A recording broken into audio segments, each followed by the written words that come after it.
Rather than talk specifically about building information modeling very specifically, really start talking about a different way of thinking about information integration in the building sector.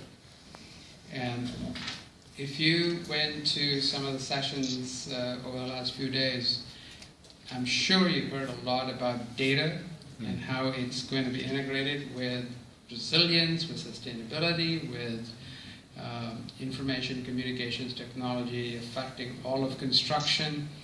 And so the question before us is, for the construction and building sector, what are the implications of the revolution that is taking place in every other sector of the economy? Oftentimes the construction sector is the last to follow. And can we jumpstart and leapfrog what we're doing to actually get into the 21st century? The economic potential of data is huge to the economy globally.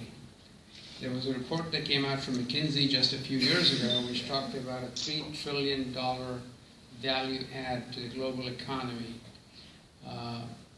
due to data being released in 7 different sectors of the economy, including the government being one of the sectors.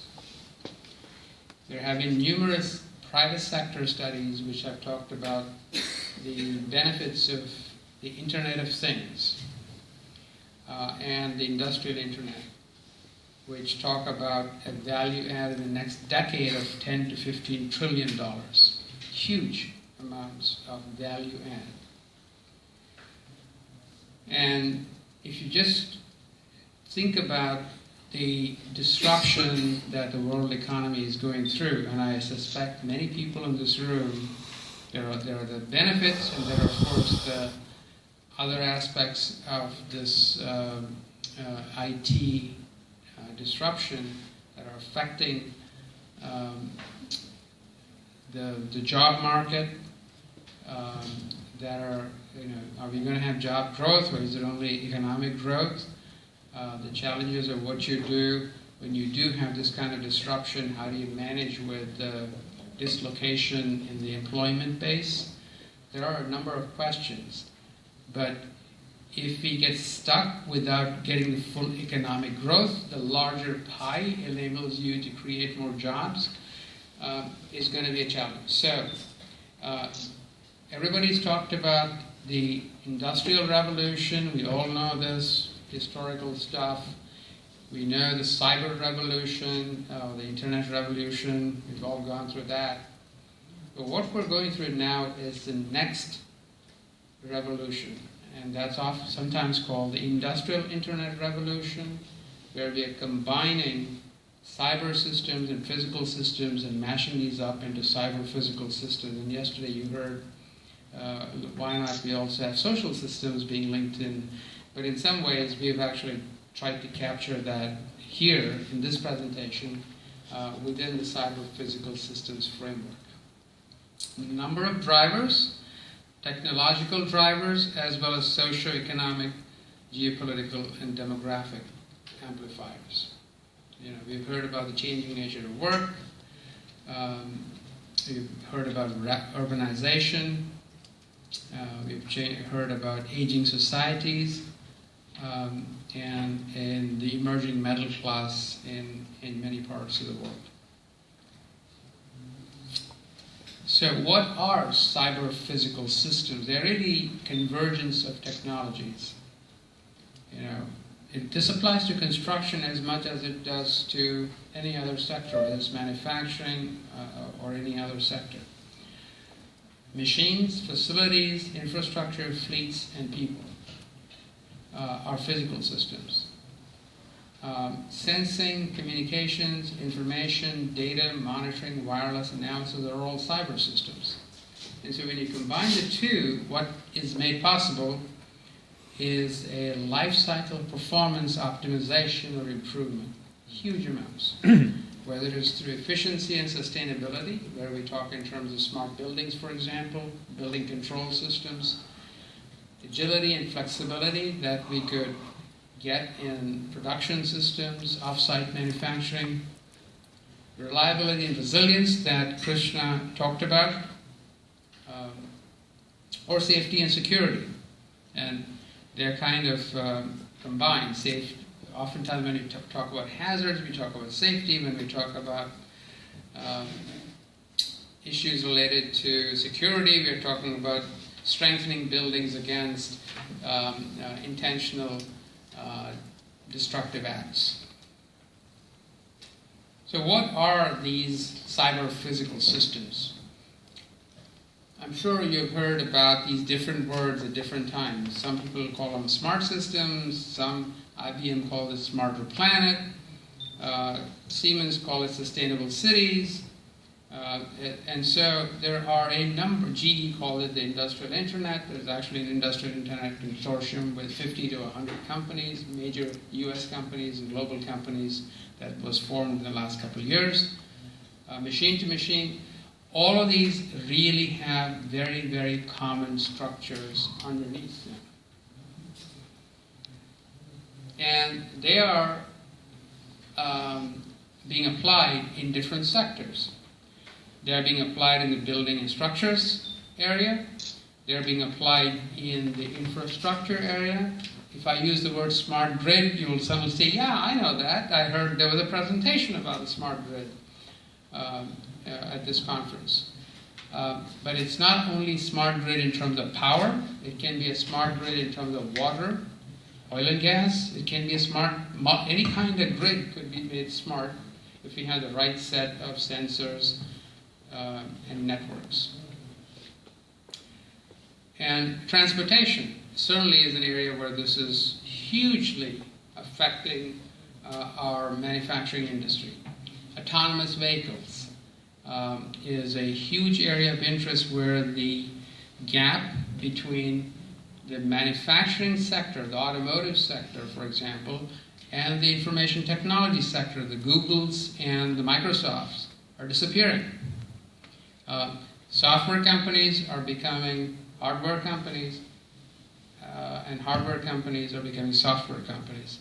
In fact, Jeff Immelt, the CEO of General Electric, said that industrial companies are going to become software companies over the years. The value add of a car today is more than 50% is software and electronics. Right? Is the value add of a building more than 50% software and electronics? If not, the potential is huge. And I don't mean just the portion of the building life cycle that deals with the planning, design, and construction, but I'm also talking about the operation, maintenance, repair, renewal, the rest of the life cycle, the full life cycle, right? And in fact, think about it. If the product that we're selling, the construction sector, which is buildings and facilities and infrastructure, if they are made more smart, the demand for them likely would be a differentiator. Just like you buy certain cars because it has certain functionality. We are so used to assuming houses can only do certain things or buildings can only do certain things. We don't wait for the disruptive changes to buildings. In fact, there are some fascinating buildings being built around the world. And we went to Tokyo as part of the CIB board meeting. We went to Shimizu's new building. And we saw some of the new ideas being implemented there, which integrates this whole idea of smart systems and cyber-physical systems with the building information modeling. So I think we just have to scale this up and expand. So what are the crucial disciplines that are going to help us here? And this is really, you've heard this today in the last couple of days about data science. And I want to just expand that to include engineering. It's not only about science, it's about engineering. There are a number of things that data science and engineering will enable us to do in terms of discoverability and usability of the data. There's a whole expert area in that field. Interoperability and standards are hugely challenging in terms of reference architectures, metadata, APIs, developer platforms. Think about it. Every one of you is actually carrying the equivalent of a BIM on this device that you're carrying. You just don't know it. Right? These guys didn't go through this very comprehensive, convoluted process to develop this platform. The way we go through in the construction world. This is a platform in which there are hundreds of thousands of apps. They all talk to each other. They all use the common operating system. The operating system on which there are APIs, application programming interfaces, enable all the apps to interface with the platform. Think about it. Why can't we do this in construction? Right? So it's that kind of thinking we really need to bring into play. And of course, none of that is going to happen without a broadband infrastructure which allows us to, to support. The broadband infrastructure is going to be the power grid of the future. To get the $15 trillion of global GDP growth in the next 10 years, we're going to have a broadband infrastructure. And I don't mean only wires, it's wireless, all of the above. Satellites, all of the above. We're going to have to build that. And we are building that. And it needs to be global, allowing free flow of information across borders. To be really, really effective. Because companies are no longer national companies, they're all international, global operations. And so if the construction sector is going to be competitive, much like many of the other sectors, we have to figure this out. And yes, we all know the constraints that we have to think through. Cybersecurity, privacy. We know that. But given those challenges, those are just challenges like we've always had challenges in every generation when we've had new technologies. So those are just part of the business of innovation.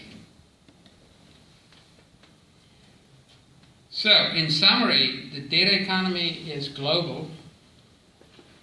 There will be another 2 to 3.5 billion people will be connected by 2025 on the internet. We have about 2 billion people roughly now, 2.5. Asia will be 34% of total mobile traffic is a projection in 2020. Europe 22%, America is 21%. Different flavor is going to be very different. And so in terms of the opportunity or impact on construction and building, we really have the ability to make a big change, but it's going to require forward thinking, the ability to actually think beyond the boxes that we're used to thinking about, because I think the benefits can be huge if you do this right. Again, doing it right is very important. But I know there are really leading innovative thinkers, researchers within CIB and within the construction sector who can make all this possible. So with that, I'll just conclude. I did not talk about BIM, but I think maybe this has a lesson for us in terms of what BIM could be. Thanks.